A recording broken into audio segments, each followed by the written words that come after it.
Supplementary demands के ऊपर आपने बोलने की मुझे इजाज़त दी। इसका मतलब यह है कि आप सप्लीमेंट्री डिमांड्स के जरिए आप सरकार से पैसा मांग रहे हैं सरकार चलाने के लिए। मैं एक सवाल संसद से मांग रहे हैं। मैं एक सवाल फाइनेंस मिनिस्टर साहब से करना चाहता हूं। क्या इस देश के अंदर गरीबों के लिए, मिडिल क्लास के लिए और धन्ना सेठों के लिए अलग अलग कानून है? मैं आपको बताना चाहता हूं, अगर इम्तियाज जलील 50 लाख रुपए का अगर लोन लेता है और वो लोन डिफॉल्ट करता है तो बैंकों को ये इख्तियार है कि मेरा नाम, मेरे गारंटर का नाम, मैं जो प्रॉपर्टी मॉर्गेज कर रहा हूं उसका एडवर्टाइजमेंट अखबार के जरिए वो देकर मेरी प्रॉपर्टी सीज करते हैं और मुझे बदनाम करते हैं मैं 50 लाख रुपए का लोन लिया हूं। लेकिन अगर कोई किसी ने 5,000 करोड़ रुपए का लोन लिया है, किसी ने 50,000 करोड़ रुपए का लोन लिया है, जिसको आप बड़ी आसानी के साथ हर रोज माफ करते जा रहे हैं, पिछले 4 सालों के अंदर आपने कितना पैसा राइट ऑफ किया है? और ये मैं नहीं बता रहा हूं अध्यक्ष महोदय, ये जवाब कल फाइनेंस मिनिस्टर ने क्वेश्चन आवर के अंदर बताया है। तो सुनिए, उसके अंदर पिछले 4 साल के अंदर कितना पैसा 8,48,186 करोड़ रुपीस का लोन राइट ऑफ किया गया है। और जब हम इनसे पूछ रहे हैं कि किसका पैसा ये आपने राइट ऑफ किए हैं, तो जवाब सुनिएगा अध्यक्ष महोदय, आपको भी हैरानी होगी जो जवाब फाइनेंस मिनिस्टर मैडम ने दिए हैं। उसमें लिखा है, RBI has informed that under the provisions of Section 45E of the Reserve Bank of India Act 1934, RBI is prohibited from disclosing borrower-wise credit information. RBI ये आपको कह रहा है कि हम आपको डिटेल नहीं दे सकते हैं कि कौन बड़े धन्ना सेठों ने पैसा लिया है, ये देश को आप नहीं बताएंगे। आखिर ये पैसा 8,48,186 करोड़ रुपीस आपने राइट ऑफ किए हैं। इसका जवाब आप दीजिएगा कि मेरे लिए कानून अलग कैसा हो सकता है, और जिन्होंने धन्ना सेठों ने पैसा लेकर कोई लंदन भाग गया है, कोई सिंगापुर भाग गया है, उनका नाम भी RBI नहीं बताएगी हमारे को। दूसरा ये है कि मैं अभी सुन रहा था जगदम्बिका पाल साहब को। पाल साहब सुनिए, आप किसानों के बारे में कह रहे थे। मैं जिस क्षेत्र से आता हूं, देश का एक छोटा सा एक शहर है, उस क्षेत्र के अंदर, महाराष्ट्र के अंदर मराठवाड़ा एक छोटा सा क्षेत्र है, उस क्षेत्र के अंदर जनवरी से लेकर नवंबर 2022 तक महज 11 महीनों के अंदर 940 किसानों ने आत्महत्या की है। मैं देश की बात नहीं कर रहा हूं, मैं सिर्फ मराठवाड़ा एक जो देश का एक छोटा सा हिस्सा है, कहीं ना कहीं आपकी कुछ नीतियां गलत हो रही है अध्यक्ष महोदय, कहीं ना कहीं आपकी नीतियां गलत हो रही है। वरना इन किसानों की मौत को आपने सिर्फ एक आंकड़ा बनाकर रख दिए है।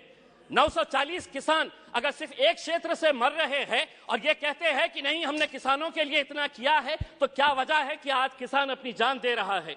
आप ये कहते हैं कि प्रधानमंत्री उज्ज्वला गैस स्कीम के अंडर में आपने 10 करोड़ लोगों को दे दिए हैं। आप ये आंकड़ा बताइए, कितने ऐसे गरीब लोग जो पहले हम भी मानते हैं, हम भी खुश हुए थे, हमने भी स्वागत किए थे कि ये लोग जब अलग अलग तरीके से गैस की जगह पहले लकड़ी के ऊपर, कोयले के ऊपर है तो अपना खाना बनाते थे, आपने गैस दिए, लेकिन कितने लोग अब दोबारा रिफिल करने के लिए जाते हैं? क्या यह सच्चाई नहीं है कि पिछले 7 सालों के अंदर, 7 साल पहले गैस के सिलेंडर का रेट 450 रुपये था, आज आपने उसको 1080 रुपये किए हैं, और ये उम्मीद कर रहे हैं कि आप जितना पैसा एडवर्टाइजमेंट के ऊपर लगा रहे हैं कि प्रधानमंत्री उज्ज्वला योजना के ऊपर, वही पैसा अगर आप दे देंगे तो शायद इन गरीबों को फायदा होगा। अनएम्प्लॉयमेंट, आज बेरोजगार, ये आंकड़ा मैं नहीं बता रहा हूं, कोई मनगढ़ंत आंकड़े नहीं बता रहा हूं, centre for monitoring Indian economy, इनके आंकड़े आए हैं। तो सुनिए फाइनेंस मिनिस्टर साहब, अनएम्प्लॉयमेंट रेट इन इंडिया अभी 8% के ऊपर आया है। 3 महीने का सबसे ज्यादा का आंकड़ा जो है वो अभी आया है।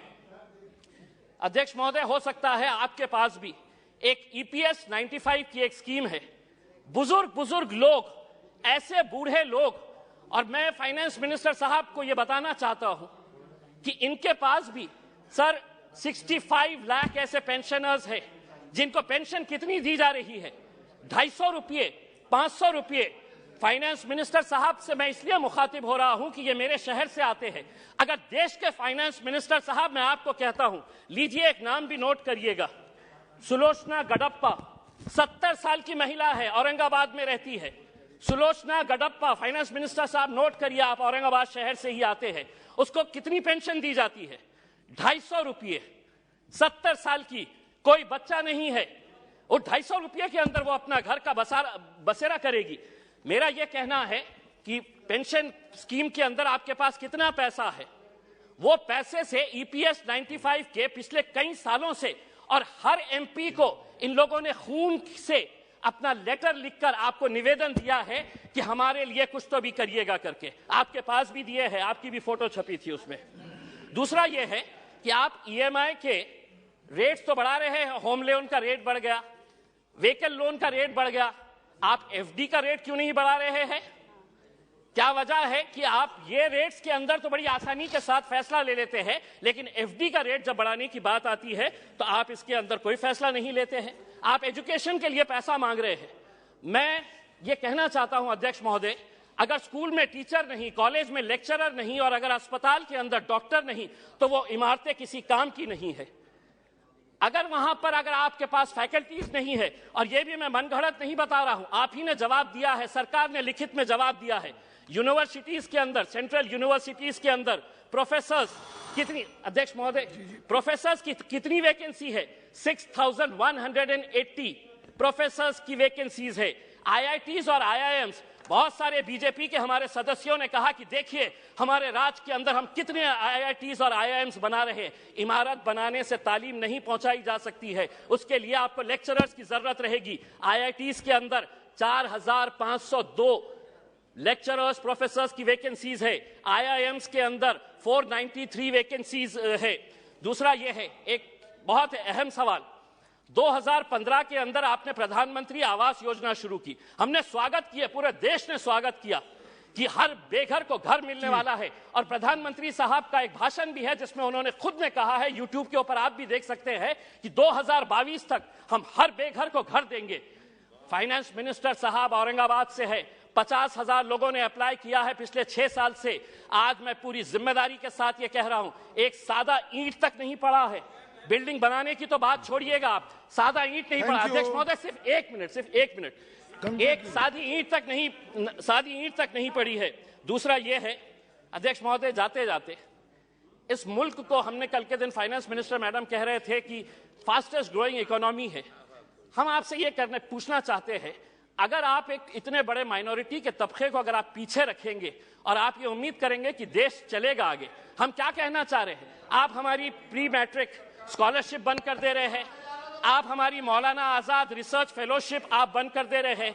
आप ये सोच रहे हैं कि अगर माइनॉरिटीज को हम पीछे रखेंगे तो देश आगे बढ़ेगा। देश को हम भी आगे बढ़ाना चाहते हैं। हम चाहते हैं कि आप सभी का साथ और सभी के विकास के बारे में